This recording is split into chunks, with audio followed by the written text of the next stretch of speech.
বন্ধুরা, দেখলে বুঝতে পারবেন আজকের দিনটা ভারত আর বাংলাদেশের জন্য সবথেকে গুরুত্বপূর্ণ দিন। কেননা আজকের দিনেই বা এই দিনটাতে দুটো সেনা একসাথে মিলে একটা ইতিহাসকে তৈরি করে। কাউকে ভারতের সামনে হাঁটু গেড়ে বসাতে বাধ্য করেছিল ভারত। হ্যাঁ বন্ধুরা, আজকে 1971-এর ভারত পাকিস্তানের যুদ্ধে প্রায় 53 বছর হতে চলল।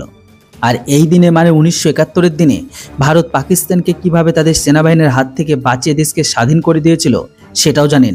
কিন্তু এখন সেই বাংলাদেশ, তারা এখন বেকার দেশে পরিণত হয়ে গেছে। তারা ভারতের সাহায্যকে সম্পূর্ণ অস্বীকার করে ভুলে গেছে। আর আজকের দিনে সেই 53 বছর পর সেই নিউজকে দেখতে পাওয়া যাচ্ছে, যেটা শেখ হাসিনার কার্যালয়ে কখনো দেখতেই পাওয়া যায়নি।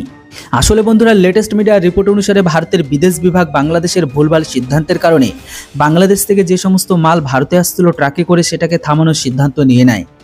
এখনো পর্যন্ত আমরা আমাদের তরফ থেকে দেখেছিলাম যে ভারতের তরফ থেকে বাংলাদেশের সাথে ব্যবসাকে নিয়ে লিমিটেড করে দেয়, কিন্তু ভারতের ট্রান্সপোর্টার বাংলাদেশের যাওয়া থেকে এখন থামিয়ে দিয়েছে। কিন্তু এখন এটাই বলা হচ্ছে যে সমস্ত ট্রাকগুলো বাংলাদেশ থেকে ভারতে আসছিল, সেটাকে এখন ভারত সরকার আসা পুরো স্টপ লাগিয়ে দিয়েছে। আপনাদের জানার জন্য বলে দিই যে বাংলাদেশ ভারত যতটা তাদের কাছে থেকে না কেনে, তার থেকে বেশি তারা কিনে আমাদের থেকে। ভারত বাংলাদেশ থেকে শুধুমাত্র কিছু কাঁচা রবার, কিছু কাঁচা মাছ আর কিছু প্লাস্টিকের মতো জিনিসগুলোকে কেনে। এগুলো যদি তারা ভারতকে দেওয়া বন্ধও করে দেয়, তবুও ভারতের কাছে অনেক অপশান আছে। যদিও ভারত এগুলোর জন্য বাংলাদেশের ওপর কখনো নির্ভরশীল তো নয়, কিন্তু তারা ভারতের উপর সম্পূর্ণ নির্ভরশীল, অর্থাৎ তারা ভারতের লাইফলাইন হয়ে গেছে, যেটিকে বাংলাদেশ চাইলে কখনো ছাড়তেও পারবে না।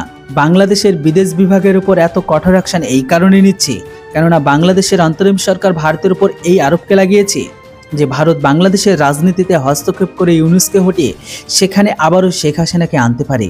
ভারত শেখ হাসিনাকে একটি মহড়ার মতো ব্যবহার করছে, যেটিকে বাংলাদেশে একটি রাজদ্রোহ মনে করে। ইউনুসের এই কথাবার্তা ভারত সরকার প্রচণ্ড ক্ষিপ্ত হয়। এটির ওপর রেগে গিয়ে আজ ভারতের বিদেশ বিভাগ বাংলাদেশ থেকে আসা সমস্ত ট্রাককে ভারতের বিষয়ে আসাকেই পুরো স্টপ লাগিয়ে দেয়।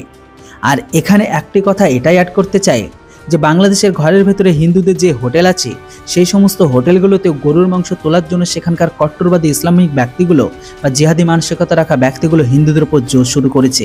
আর এই দাবিটি করেছে মুসলিম কনজিউমার রাইটস কাউন্সিল। ওনাদের বক্তব্য, রেস্টুরেন্টের সমস্ত জায়গায় যেন গোমাংসকে তোলা হয়, আর তা না করলে সবাই মিলে সেই হোটেলকে বহিষ্কার করো। এবার আপনারা বলেন, এই শান্তির বাচ্চাগুলো কতটা ভালো? এর উপর আপনাদের কি মতামত সেটি অবশ্যই কমেন্ট বক্সে লিখে জানান।